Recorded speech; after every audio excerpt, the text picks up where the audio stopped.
বন্ধুরা চলে এসেছি দুপুরবেলা। দেখো এগুলো হচ্ছে আমরা বলি খারকোল পাতা, অনেকে বলে ঘ্যাটকল পাতা, যে যেটা বলে। যাই হোক এখানে আমি এই ঘ্যাটকল পাতাগুলোকে ধুয়ে নিয়েছি ভালো করে, নিয়ে কড়াইতে দিয়ে দিয়েছি। এই রসগুলো টেনে যাবে, একদম শুকনো শুকনো হবে, তারপরে আমি বাটবো। কিন্তু এটার সাথে আমি সামান্য একটু লবণ দিয়ে দেবো, দিয়ে এখন এটা নাড়াচাড়া করতে করতে জলগুলো একদম শুকিয়ে ফেলবো, তারপরে বাটবো, তোমাদেরকে দেখাবো। শুকিয়ে যাক, এগুলো জল একদম শুকিয়ে গেছে। এবার দিয়ে দেবো এখানে আমি, হ্যাঁ এবার দিয়ে দেবো রসুন। ঝাল আমরা বেশি খাই না, ওই জন্য দেবো দুটো শুকনো লঙ্কা। আর দেবো শুকিয়ে, আমি তো ডাটাগুলো নিইনি না, ডাটাগুলো আলাদা খাবো বলে। আর দিয়ে দেবো কালো জিরে।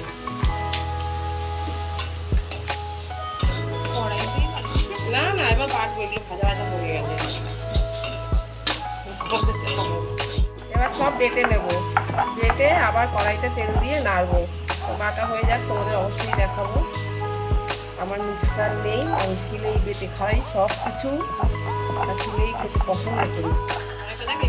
পাতা ইয়ে করলাম না, ওর জন্য এরকম কালো হয়ে গেছে। ওই কড়াইতেই দিয়ে দিয়েছি তেল। এবার দিয়ে দেবো পাতা বাটা, আর সামান্য একটু লবণ দিয়েছি, কারণ আমার আগে লবণ দেওয়া ছিল। এবার ভালো করে নেড়ে দেবো। রেডি হয়ে গেল ঘ্যাটকল পাতা বাটা। দেখে আমার মতো পছন্দ করো অবশ্যই বলো, আমার তো ভীষণ পছন্দ। গরম ভাতে আর কিছু লাগে না, সত্যি খুব ভালো এটা খেতে।